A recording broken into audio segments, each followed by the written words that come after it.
welcome to the Payroll Podcast with your host, Nick Day of JGA Recruitment, specialist payroll recruiters. Hello and welcome to the Payroll Podcast. Today I'm really excited because I am joined by someone who I've been following for some time on LinkedIn. You may know her too. She's very effervescent. She's comedic.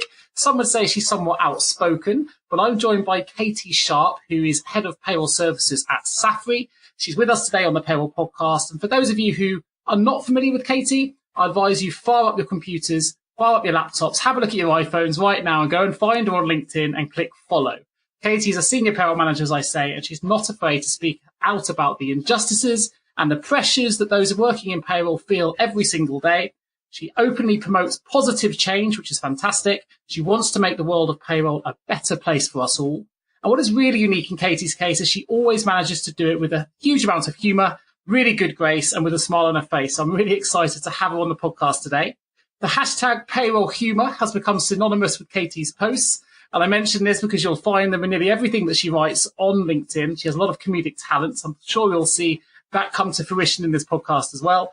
And I want to find out a little bit more about Katie's motivations, the motivations behind the articles that she's writing, the motivations behind why she is so vocal about the issues right now that are affecting payroll, and also why Katie thinks we should all be right behind some of these issues that she's bringing to our attention within the payroll industry. So I want to tackle those, and I also want to find out a lot more about Katie's visions for the future.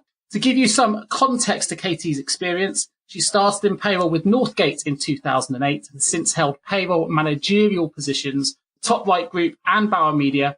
And as I say, right now, she is Senior Manager for Payroll Services with the leading accountancy firm, Saffery Champness.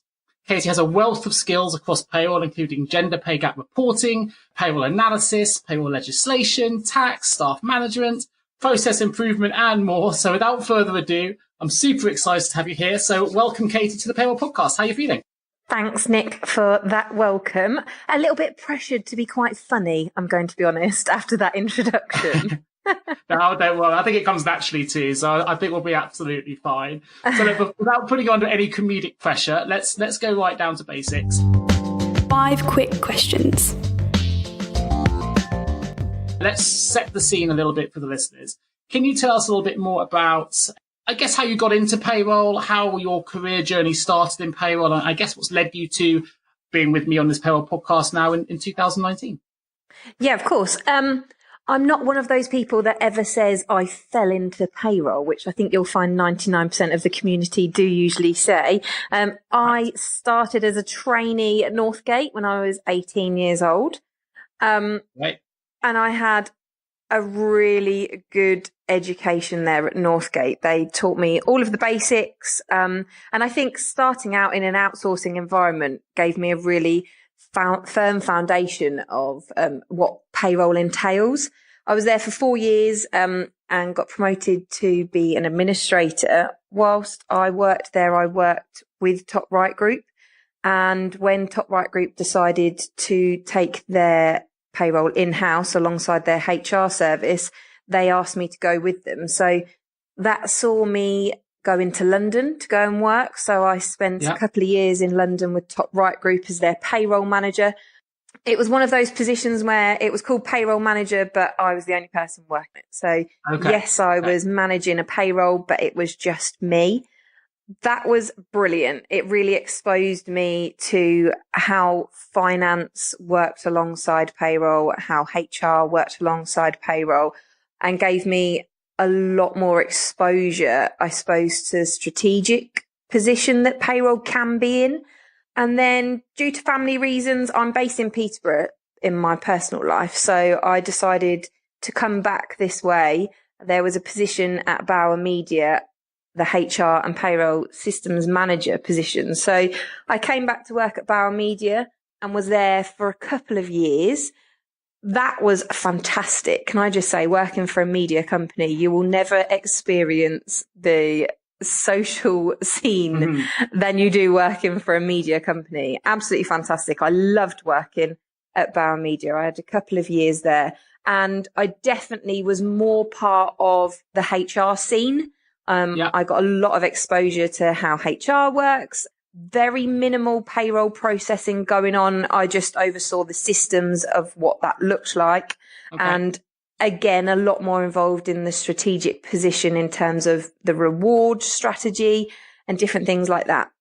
But it got to a point where actually I knew that payroll was my original love, and I wanted to be really on the ground dealing with payrolls and making a real difference to employers and employees, ensuring that they were getting the best process. So I heard that Saffery's were expanding their team.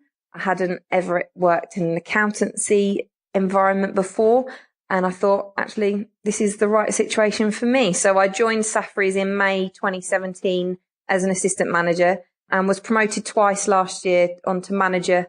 And then in October 2018, I was promoted to senior manager. So I now lead the payroll services team here at Saffery's.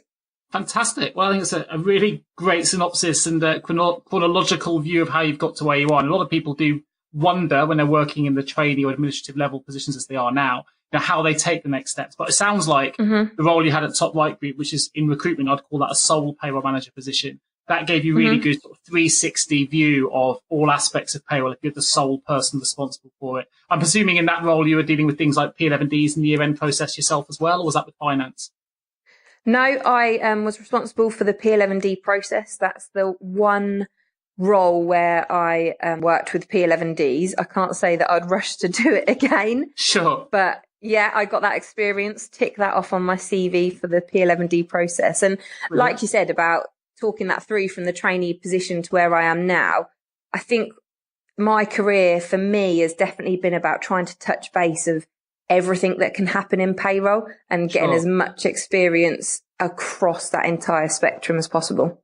It sounds like after Top Right Group, you then at Bauer, you've got the HR systems and strategic piece, which can sometimes be quite difficult to obtain that experience if you're working in a sole role because you're so busy in the day-to-day getting everything processed. So it sounds like a really logical move. Then, of course, back into Saffery now, you're managing a team, so it builds in that management piece. And obviously, you've moved up the ranks twice in the last year, which is fantastic. So brilliant. What a really good start. Now, for those that aren't familiar with your work so far, Katie, and obviously for my introduction as well, I think it's pretty fair to say that you're very passionate about not just payroll, but about advancing the payroll industry as well.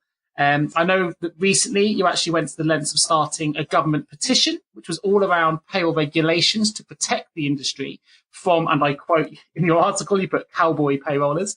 Can you tell us a bit more about what this is and what it is you're hoping to achieve for the petition? Definitely. But I have to actually start with an apology. I was told off at length on LinkedIn for referring to cowboy payrollers. So I'd like to apologise to genuine cowboys for insulting them and using their job title in a derogatory manner. So let's get that one out of the way. If I explain the process of what I would like to achieve with the petition, it's very similar to the pensions regulator, this image in my head, in terms of however the payroll is achieved, an action of signing onto a government website saying, for this PAYE scheme, I process this payroll. I declare that I will comply with all legislation, tick the box, sign it off, away it goes. And that's the end of it.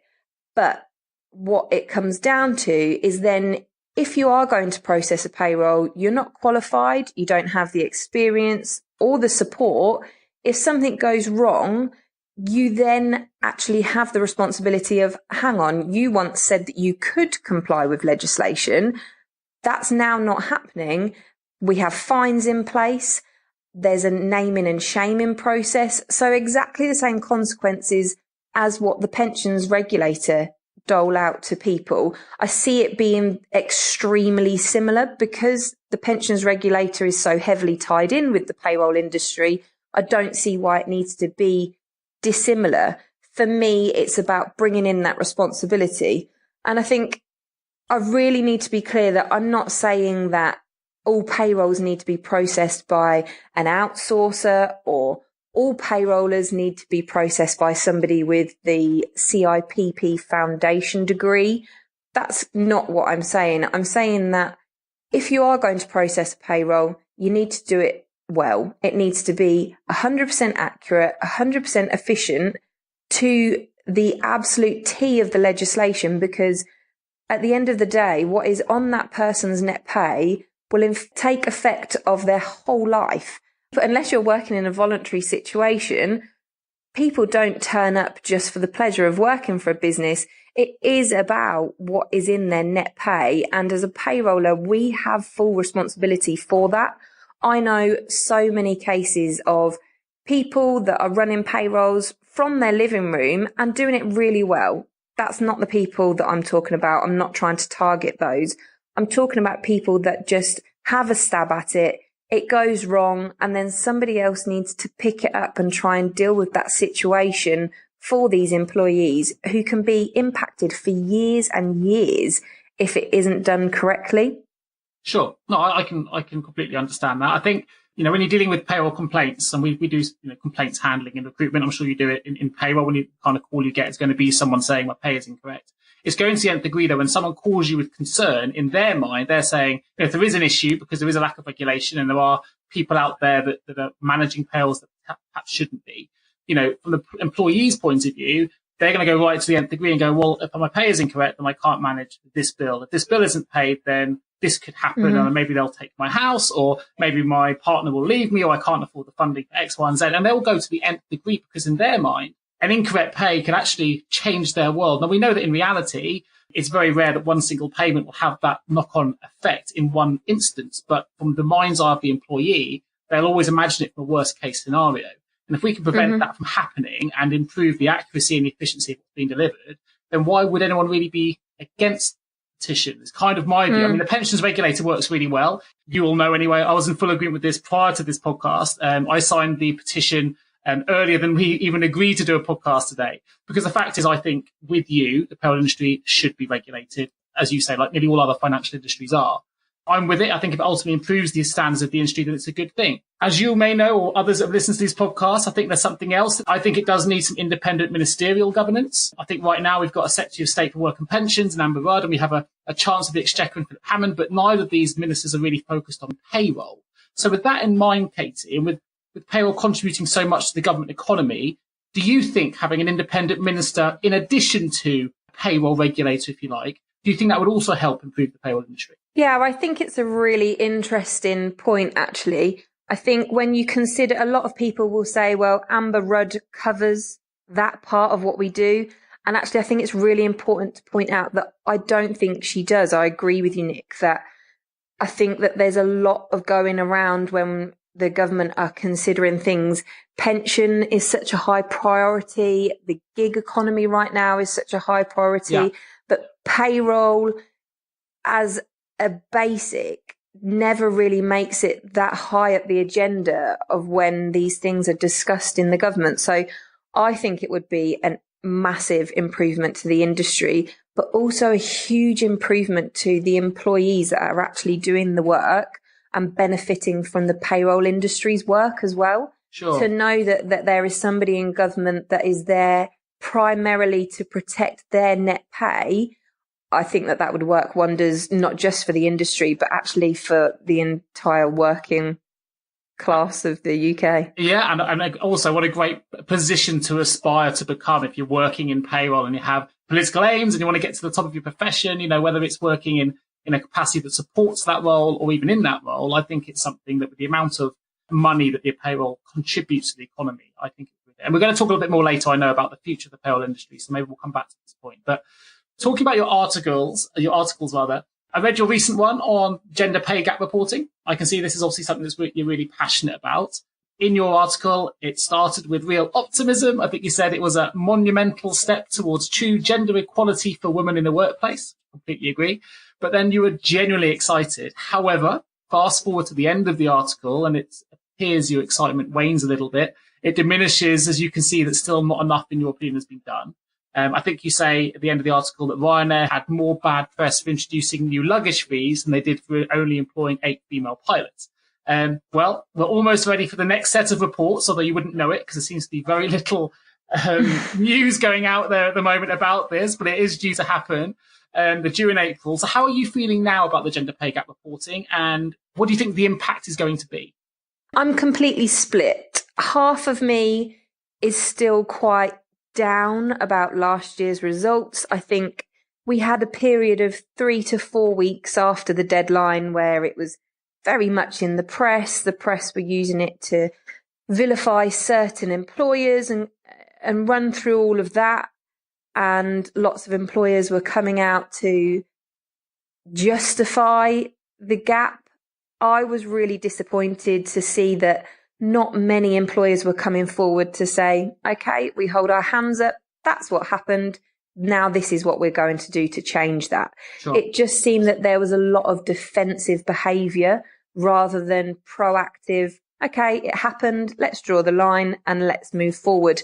And I think that's why I now feel that actually everybody swept under the carpet once the press had had their day.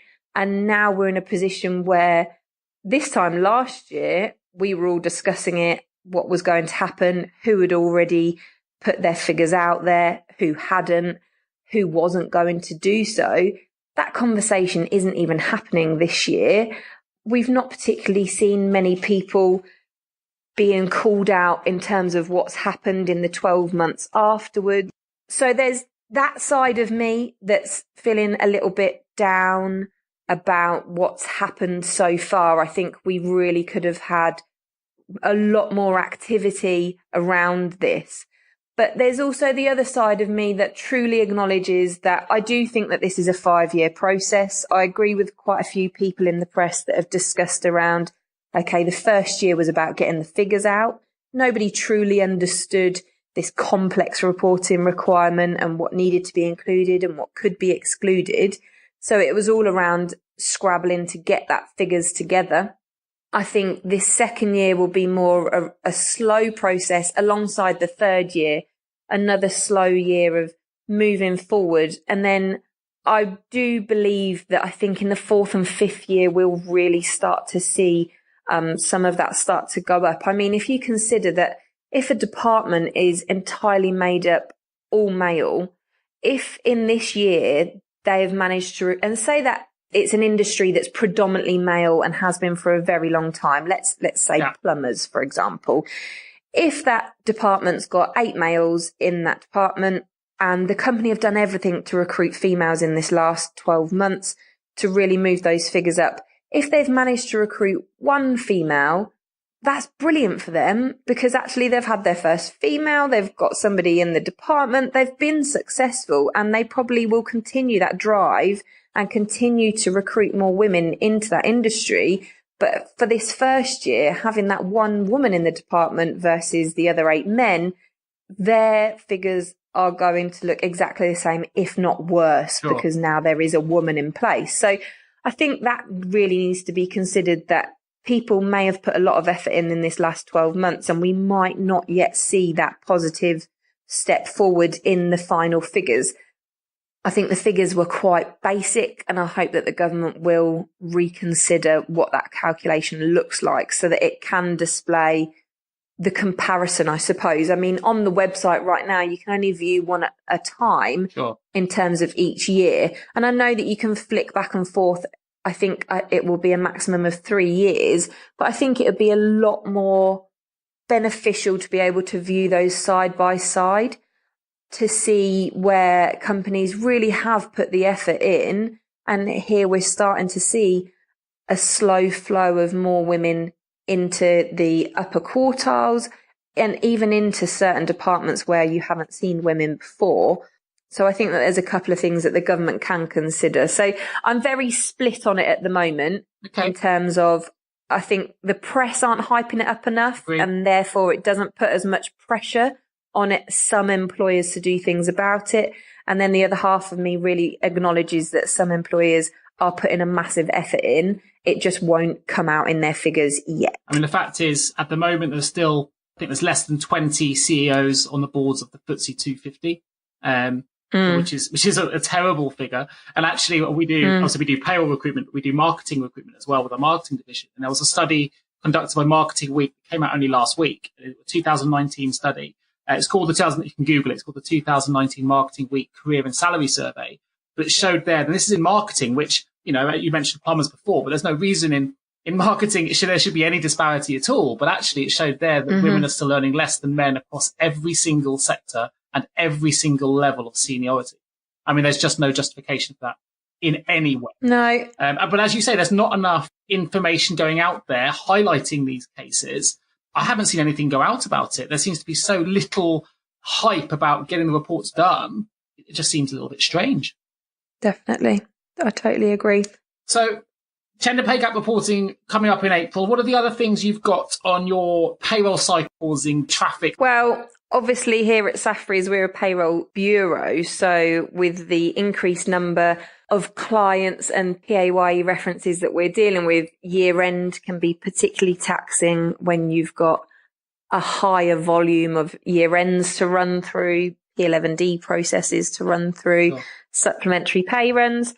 I think we're on a really, really good foot this year, and I am literally tapping on the wooden desk as I speak. I've probably just jinxed my entire team who are holding their head in their hands as they hear me say it. But yeah, we're in a really good place. We've got some people coming to do some payroll experience with us, and we've timed it over that period. So hopefully they get to see the exciting, intense period of payroll that we go through for a couple of months. And also we get the benefit of having some extra hands on board. And I've also managed to time one of my team's kit days over April and May. Nice. So hopefully with baby brain, she's forgotten that I've timed it for tax year end and I've duped her in. So that's what we're gearing up to. We've got some really exciting projects going on as well that probably aren't as much to do with the payroll calendar, but more for us at Saffery Champness in terms of how we're gearing up for a higher client base and a lot more around working a lot smarter. I'm all for thinking about, instead of having a much higher headcount, how can we do this more smoothly? How can we be a lot more productive and show initiative for our clients and to benefit the employees? What can we do to step forward? So there's a lot going on behind the scenes to bring us forward in terms of our process improvement. And presumably, being part of one of the, I think it's the 12th largest accountancy firm in the UK, if my data is correct. But, with making tax digital, I'm assuming that's having a big impact on services and workflow. I don't know how much that immediately affects your payroll running, but certainly from an accountancy perspective, it must be quite a busy time for the firm at the moment. Definitely. And I know personally, in terms of making tax digital and HMRC pushing more people through having their personal accounts and checking their employer accounts, it's raising the game in terms of the queries that we're getting. Obviously, a lot more employers are being proactive about logging on to their HMRC account and checking that everything's up to date. And I'm sure that many people have seen my comments around HMRC and their ability to be just as proactive. Definitely generating a lot of queries now that people are getting onto that digital platform. I always think that HMRC have these great ideas that definitely are ready to come out, but whether HMRC are always ready to be on top of that as well makes me wonder, but we'll see what happens. Good. Well, there's lots more we still got to talk about, particularly about the future of the industry. I think you've touched upon something I didn't know about, initiative you're obviously doing at the moment, which we'll go into, I imagine, in more part two, which I just heard that you said you've got some trainees coming in to experience what it's like to work in a payroll department. I think that's fabulous. So I'm probably going to ask a bit more about that later, having picked up on that, because one of the questions in part two is very much about how we go about encouraging more people to choose payroll as a profession. So I'll be keen to go there a bit later. But first, we're going to go to a quick payroll song advert for a song we've just released at JGA Recruitment called My Payroll Career. And then we're going to come back and find out a little bit more about you. If you work in payroll and you haven't checked out our latest song called My Payroll Career, then it's just been released and it's available now on iTunes or Amazon. Here's a little snippet of it to get you started. Enjoy. You see, I love payroll, and payroll loves me. I don't mind liaising with HMRC. I love manual payments and calculating S&P. Yeah, payroll is the career for me. And that was My Payroll Career, available now in iTunes and Amazon Play. Right, back to the podcast. Time to find out more about you. So, Katie, how would your friends or work colleagues describe you? Now, I didn't want to assume on this one, Nick. So I asked Jane Hill, the partner that leads our team, and one of my other colleagues from the team. And the response was nuts. Oh, it was a joint response from both of them. They both came back the same thing. Excellent. Apparently that's how they all view me, whether my friends would say the same as my work colleagues. But so it's a good job that obviously I didn't answer myself and make an assumption. Otherwise they might have been trying to get you to recall the podcast. Sure. But apparently nuts. And I think that probably just leads around my passion and constantly wanting to change everything right here, right now. It's quite important that I always have somebody on side to just say, well, let's consider this before you dive in and do that. Maybe I could swap the word nuts for personality. That certainly comes across in your posts and your writing, for sure. So tell us something then about you that perhaps others won't know about you. Well, I was once the under-10s British champion of ballroom dancing. Oh, wow. Okay. Fab. Yes. Under-10s. Yes. And you continue it? Have you continued it or did you stop it at 10? I didn't. I stopped when I was around 13, 14, obviously a little bit too cool for school at that age. But then obviously at that time, I didn't realise how much money you could then go on to make if you could land a spot on Strictly Come Dancing. You could have been on Strictly. It would have been amazing. And then you wouldn't have had my hilariousness on LinkedIn. What a great way to bring payroll to the masses though, right? Maybe it's not too late. Slightly different question, but if you've heard this before, you'll know where I'm going. You're abducted by aliens who want to learn more about our species. What's the one item you would take with you? My Christmas tree. Oh, okay. Actually, yes, I've seen a post about this. You haven't taken yours down yet, have you? No, I haven't. My Christmas tree goes up on the 1st of November every year. Then I try to keep it up until Valentine's Day. And I've been successful this year, and it is still up as of today. I'm assuming you have a fake Christmas tree, or do you actually keep it watered and fed? Yes. No, I've just got some half-dead zombie tree in the living room. No, it's a fake tree. So tell us a little bit why that is. You're obviously a passionate Christmas fan.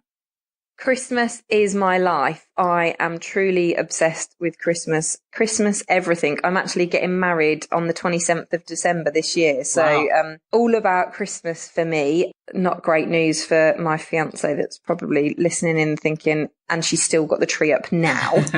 I have seen, I don't know, it was a documentary years ago about an individual who had Christmas every day. Then they made Christmas dinner a long time ago. Fair enough. That's cool. Christmas tree would come with you. I would eat Christmas pudding. I'd eat Christmas pudding every day if I could. Fantastic. So we'll fit the Christmas tree in the end up looking like a flying saucer. It's going with you. What game or instrument would you teach them? Yep. Prosecco pong. Okay, cool. I like the Prosecco side of it. Is that the same as beer pong? Very similar to... It is, but with Prosecco glasses and Prosecco, obviously. Sure, nice. My wife would be a big fan of that game as well, so she'd be on side. What would you tell them about humans? Don't eat a whole human, first of all. I always imagine that aliens are quite menacing and coming to destroy us all. So firstly, recommend that you don't eat a whole one. And then I would explain Christmas to them. I think that that'd be quite a good way of getting them on board for the jolly side of humans. And get them playing Prosecco Pong over around the Christmas tree. Yes. What truth or human trait would you hold back? I think for me, and this one is obviously going a little bit serious in comparison to my other answers, but most of the isms. So all of your hatred that goes on sometimes around your racism, your sexism, the homophobia, all of those kind of things. I don't think humans, I think sometimes it's something that happens and it's horrid, but that's just the way it goes. So I'd want to try and keep that off their radar as much as possible. Sure. I think that's fair enough. It's as you say, slight change in tone, but valuable nonetheless. Well, listen, we're going to go to a quick advert break. We're going to jump back into some questions about the future of the industry. So stay with us.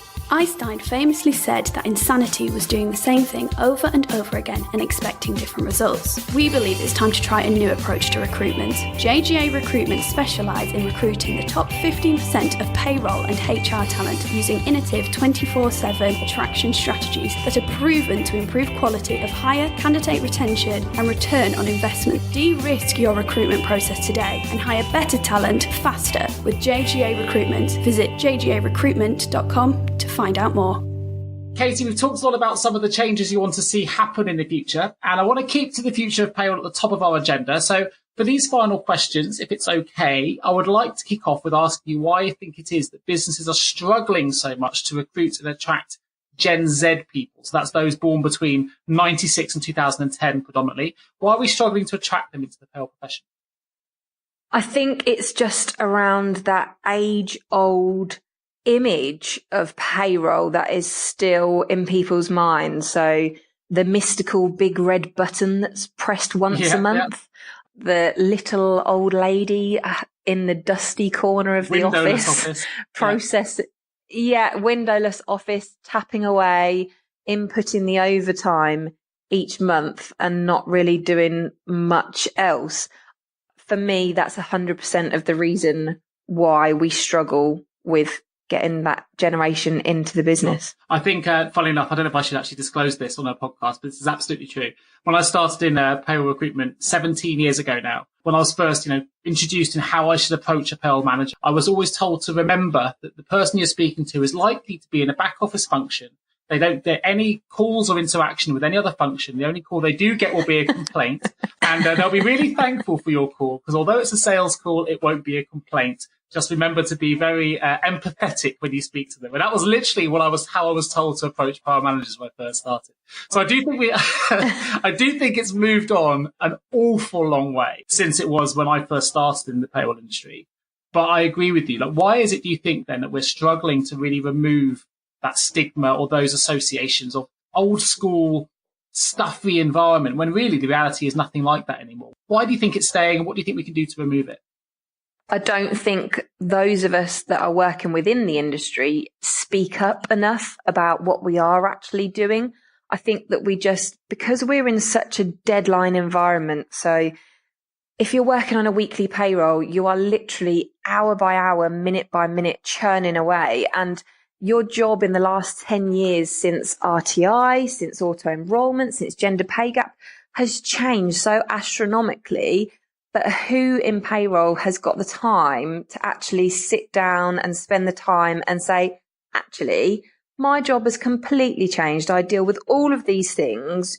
Do you understand this? So I really think it's about payrollers taking that time and speaking up. And when there are things that aren't working great for you and you feel like you're being judged or stereotyped or put away in that back corner, it's about taking that time to actually sit down, know everything that you are doing and that you would like to be a part of and you think that you could contribute towards for your business, whatever type of business that is, and actually talking about that rather than just taking it month in, month out.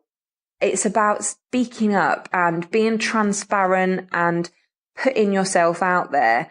I think it only is down to payrollers for us to change that image. And that image has so drastically changed that it is time that we all band together and talk about this. And whenever I do my funny posts around all of the things that payrollers have to put up with at year end or throughout the year, and I know I put a funny stint on it, but the number of people that come forward and say, yeah, that is so true, we have to go through that. Well, why aren't you saying, actually, no, I'm not going to give you another copy of your P60 in the next 20 seconds. I gave that to you 8 months ago. So actually, you're going to have to wait. And I've got a KPI of 48 hours to respond. I'm very busy right now. I will give it to you within the 48 hours, but I don't have to deal with it right now. Payrollers put so much pressure on themselves with the deadlines that when we get to January and every man and his dog are requesting their P60s again, we give it to them, which then gives the image of, well, they weren't busy anyway because they've just given me that P60 within 20 seconds. Actually hold your ground and say, actually, I'm really busy with January payroll. Actually, this is what I'm doing right now. I'll give you that. I'll give it to you at the end of the week. You should have saved your copy from last year. And just being really, really firm and clear, like every other financial industry does. So for me, it's quite interesting because I see it obviously from a totally different picture to what you'll have actually working in payroll. I've worked in the payroll industry all my life, but I've never processed payrolls. It's not what we do. But obviously we have to attract people into the industry. And I think the industry can do more as a whole to say, look, it's a great profession to be in. And it comes with loads of opportunities. And here's why. And look, we touched upon this in the podcast I did with Max Vanderklis-Persink. I put it in my song too. But the reality is we've got access to tech, the latest tech, whether it's AI or RPA technology that's coming in and systems. You can move your career into implementation and project management if you wish to. You can move into management and manage large teams that are paying out huge sums of money, much greater greater than other professions you could walk into. You've got access to decisions that can make huge differences to company profits and bottom line and attrition by the way that you process and manage your payroll function, the efficiency of it. It gives you access to analysis and figures, which are always exciting, and spreadsheets. And a lot of people do love a spreadsheet and the things you can do with them. So for me, I think it's a really easy profession to sell. If you're coming out of university and you're considering a position in finance as a management accountant and you're starting at the bottom of the ladder, actually, what about payroll? Potentially you can get to the management role quicker, and it gives you access to all the things that actually Gen Z tend to like, which is tech and analysis and figures and all those things. I don't know. I just think the profession could do more. I know what you mean. I think it's again about that speaking up piece around being transparent about what you're doing makes it more obvious to that generation of what they could do were they to choose our industry. So it's very much about, actually, I'm working on this project right now. It's given me a really great opportunity to introduce a new cloud-based system. I'm working with the developers to engineer this cloud-based system exactly how we would like it to look. I am then dealing with the marketing piece to the employees, the clients, all of that communication. So it's not just everybody needs to step up and say, these are the things that I'm involved in. So yes, month in, month out, I do have to process the payroll. But outside of that, what are we doing as payrollers that makes our lives, our jobs, that bit different to just sitting there tapping away at that red button month in, month out? It is the transparency of our industry and not keeping it all close to our chest, because whilst we're just sitting on it and not talking to anybody about the pressures or the excitement of what we're doing, nobody else knows. So why would anybody else want to come and work in our industry? Why would Denise from sales recommend her son comes and spends the summer with us? Sure. Do you know what I mean? Because it's not just about marketing to that generation. It's everything. Because what 16-year-old really puts themselves out there? Usually it's their mum or their dad that says, oh, I've heard so-and-so's got this position, or there's this possibility. Why don't you go and do that? It's rare that you come across a 16-year-old that really puts themselves out there and puts themselves forward and knows what they want to do with that. So it's about the entire piece, I think, not just marketing it to that generation. It's about really stepping forward and talking to everybody about that. I think it's all really, really linked. I think once we change that image to put ourselves forward for how respectable and the level of expertise that we hold, I think not only will it put our own image up there, I think it will lead very naturally into that next generation starting to flood through as well. It sounds like, I didn't know before doing this podcast, but it sounds like Saffery Champness and yourself, Katie, you're doing something already. Because you mentioned earlier you've got some trainees coming in. I don't know what that involves, but tell me a little bit about what's happening then with the people coming in to observe your payroll function. What we found a couple of years ago was, I think that there's nationally a bit of a recruitment shortage in terms of really good payrollers. And that was really obviously going to happen when we're not getting a younger generation in. And if we don't do something drastically, then that's only going to get worse.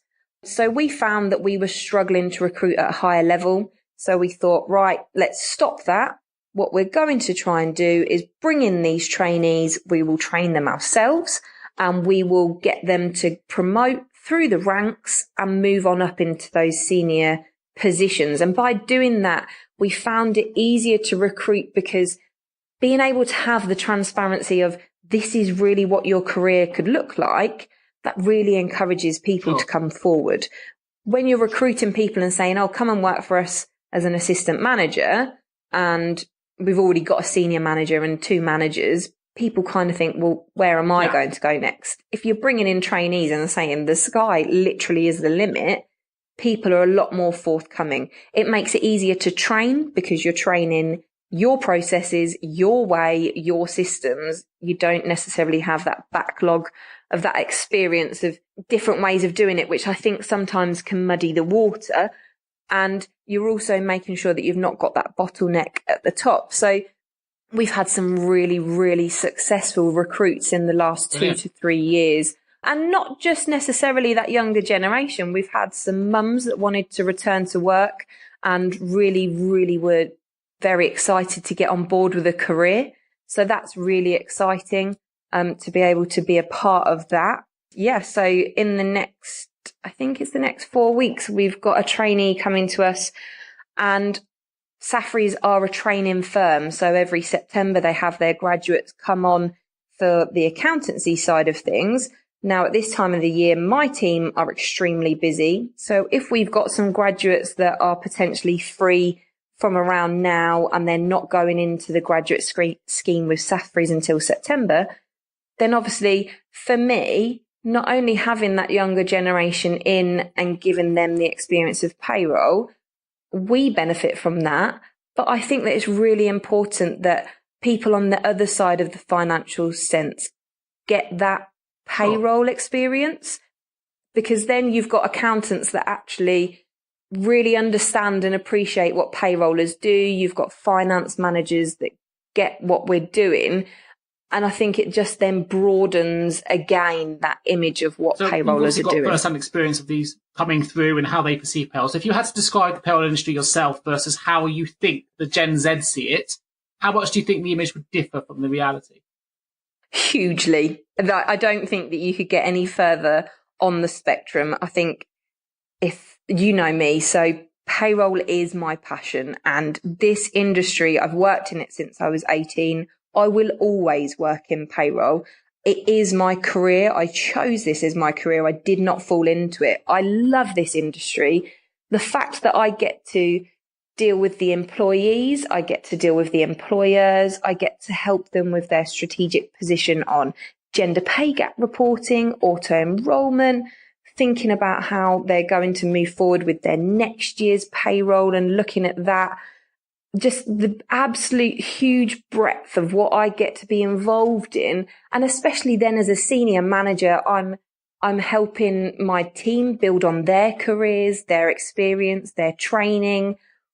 It's just phenomenal. Of when I think of the last 10 years of my career and what I'm involved in now, it's crazy to think I'm now in this position and I'm able to have my finger in that many different pies as part of the payroll world. And I think even a lot of people that work within payroll struggle to see what their next step will be.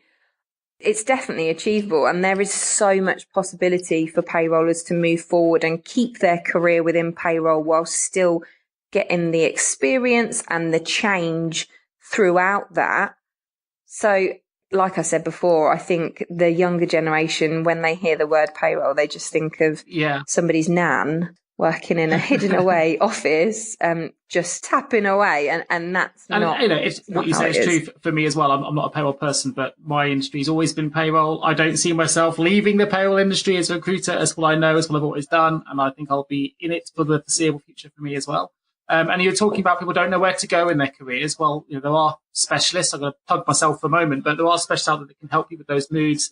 And there are umpteen number of opportunities that you can develop your skills into within payroll. And there's, we've placed payroll sales director last week, all the way through to project managers, implementation consultants, payroll managers. You can go into global payroll. There's outsourced payroll, in-house payroll. You've got obviously the client payroll side that you're in at the moment. There are so many opportunities people can move in and advance their skills. So if you're ever in that place, you're not quite sure where to go.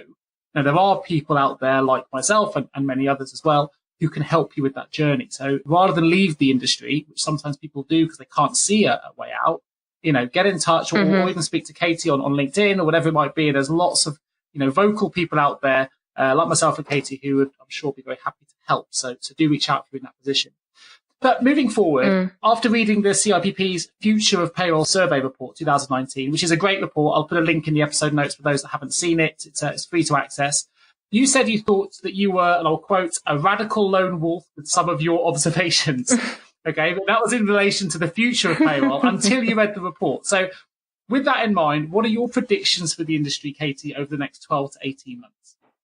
Can I just say, I put all these posts on LinkedIn with all of my opinions, and Ken Puller at CIPP has said to me before, Katie, you say what everyone else is thinking. And I always think, oh, nobody agrees with me. It's just me going on about all these things. And then I read this report and thought, no, they do agree. They just don't shout about it all the time. So the biggest prediction for me, and the one that I'm most passionate about and I'm most excited about, was on the report. If you read any part of this report, go and read page 8. So it's talking all about, where does payroll fit?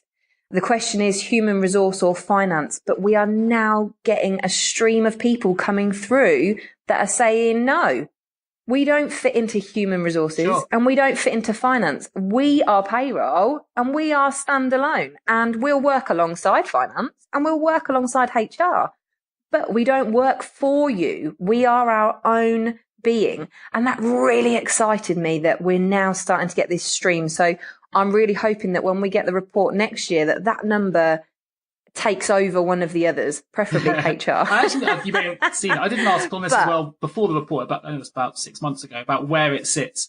And actually, we got the same response. There's an article on LinkedIn, so you can go to my articles, you can search and find it. It was more of an open question, and I gave my thoughts on how I see it as a recruiter. But I got a similar response, huge amount of people coming back to me saying, no, it doesn't sit in either. It should sit as its own function, on its own merit. So, there's a lot of people that seem to have that opinion.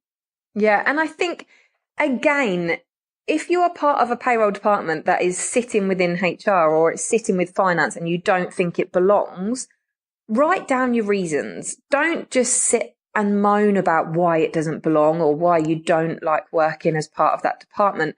Write down some really fundamental, intelligent reasons, and then take that to somebody and talk about it, because it's always sat in that department and nobody's ever considered that it might work differently, better, more productively as its own department. So lead that thought pattern. If you've got that thought, think about it, talk to somebody about it and move it forward. And this is how we'll see that number rise. So for me, that's what I would like to see in the next 12 to 18 months, is that figure of standalone payroll departments shoots through the roof. Something else. Sorry, go on. You can say something else. Just another part for me around the risks and the inquiries that people are dealing with as part of payroll that was mentioned in the report, how 26.5% of the respondents had seen an increase in the volume of inquiries. And I do feel that payrollers need to knuckle down with that, because the way that legislation is going, I think that actually that's going to continue. I don't think that will drop back down. So consider resource, consider if you need to put some information out there on intranet or as fact sheets to try and cut that down in a more organic way, because I don't think that employees will slow down with the number of inquiries that they've got. The last question I've got before we open the vault, which was, I was going to say the report highlighted within the report that the level of expertise a payroller now requires, and of course the risks they must manage and mitigate if they want to run a successful compliant payroll service. So it's kind of linking on to that risk point. Mm-hmm. In your mind, what else do you think could or indeed should be done then to raise the profile of the industry? We talked a lot about the profile today, so that those outside of the payroll circle can start to understand and appreciate its level of importance. So for me, it's around qualifications. And I'm not saying that you need to dive in, that everybody needs to dive in for the most expensive, lengthy qualification. But I think that there has to be some level of qualification present in a payroll department to prove the knowledge and the expertise. And I think this is how we will begin to stand toe to toe with other financial industries that we are the same as, but we're just lagging behind a little bit. And I think the qualifications will be really fundamental in pushing that forward. So I think if there is an opportunity for you to get some training, whatever level that's at, start to do that and talk about that and shout about that, the training that you're doing, and really, really push that forward. Or if there is training that you'd like to do and you've not considered it before, again, do your research and then go forward and speak to your employer or your manager about what you think that can look like in terms of pushing your payroll department forward. I think also it's worth mentioning on the qualification side, it's worth doing a little bit of research to check that the course that you're doing. I'm not a payroll person, but I see this, I look at skills all the time and what companies are looking for. try and make sure that the courses you're looking to do are relevant to how the industry is moving. Now, I've been involved in discussions with the likes of CRPP who are very much on top of trying to make sure the qualifications stay relevant, because the industry is changing at such a rapid pace, not just legislation, but technology as well, that, you know, what you don't want to do is invest all of your personal capital and time capital into doing a course that by the time you finished it isn't as relevant as it should be. So I would say do spend a little bit of time doing some research on what you're studying. Definitely. So we're going to open the vault. Entering the vault. What is one piece of advice, Katie, you would give to someone working in payroll right now? Hang in there. However you do it, because I know that the anxiety is starting to build around this time of year in terms of how you're going to, how year end will go, whether that's in terms of how busy it is or the levels of changes that are going to be running through your payroll and the legislation that's coming through. I mean, Welsh tax codes, and I keep hearing people uttering about grandparents, shared parental leave. I mean, come on. So yeah, just hang in there. Like, this industry moves the UK forward and we keep the UK paid. So it seems like it's a really crazy busy time. And I think it'll be a little while before things start to level out, but really keep going. And if you're really struggling, speak up about that. Don't just keep it to yourself. Don't just have a little whinge on a Friday afternoon to the person that sits next to you. Really, really go and talk about that, about needing some extra resource and moving forward to be the best person that you can be. And that will enable you to push forward the image of the profession. Keep calm and hang on in there. That's the best piece of advice. So with the benefit of hindsight, definitely, what would be the one career decision you would change? That's a really tough one, because I've loved all of my career, to be honest. Maybe I would have completed my payroll degree prior to having three young children. Yeah, maybe I would have. I started it when my eldest daughter was very little, and I wish that I'd cracked on with it, because now I've got a 9-year-old, a 6-year-old and a 4-year-old, and I'm trying to complete my final year. That makes sense. Tough. I've got 2 and I can understand how difficult that would be, let alone 3. So, well, kudos. You've got a year to go. We'll have to celebrate when it's finished. Definitely. And if my tutor's listening, then please just give me all the empathy marks coming your way for sure. Let's hope they are listening. Fingers crossed. If you had the power of foresight and could change the entire payroll industry with just one action or one improvement, what would that action or improvement be? I would get the 10,000 signatures needed on my petition. It's not self-serving. I truly am doing this on behalf of my industry, not on behalf of just outsourcers, as I've been accused of. I am totally committed to the entire payroll industry. So I really, really believe that regulation in some form, however that may look, will push this industry forward and just enable us to get the credit that we've deserved for so many years. And I know that so many years have flown by with people really being up against it. But now let's change that. Let's be the rock stars of the financial services. Actually, we're the ones that are keeping the UK paid, and let's shout about that. And I really do think that regulation in some way will enable a huge change to our industry for the better. We keep the UK paid. I think we should start something new and see if we can get it trending. But no, you're absolutely right. I think, the narrative of this podcast, for those who've been listening from start to finish here, would clearly show your sincerity regarding your passion for the industry. I'm going to put a link to your petition in the episode notes. So for those that haven't voted, if you want to know more about it, you can click on the link without actually putting your signature to the petition, but you can certainly click on it and find out more about it. And then make your own minds up. But, I've signed it. I'll put a link in the episode notes for those interested who want a quick access to that petition, and then you can access it in the episode notes. So, second to last question, Katie, who motivates you and why? Cliched, but it totally has to be my daughters. They keep me going every day, if not just because I don't want to stay at home in the house with all three of them. As well. Not your daughters don't motivate me. My daughter and my son motivate me too. I get that. Yeah, fantastic. Great. Last question. This might be the toughest one yet, I think, for you. If you didn't work in payroll, what would you be doing? That is a terrible question. I don't know how I'd answer that. I've always worked in payroll. What would I be doing? Maybe I'd be some sort of circus performer or comedian. Yeah, I'm sure that's what my nan would wish for me as a career.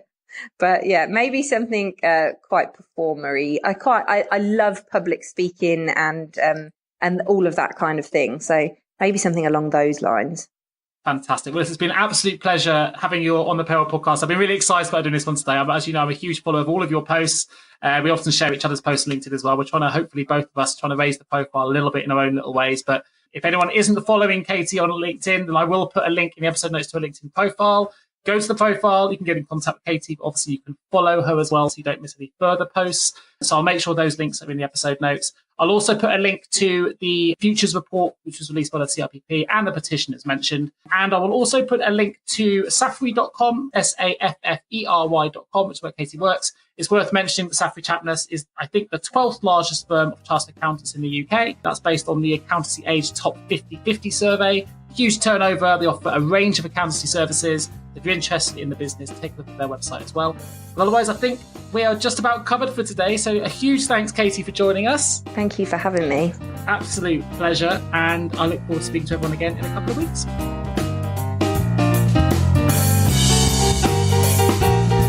You've been listening to the Payroll Podcast with Nick Day of JGA Recruitment, specialist payroll recruiters. If you would like to feature on a future podcast, please contact us. For a wealth of world-class payroll content, please visit us at jgarecruitment.com. See you next week.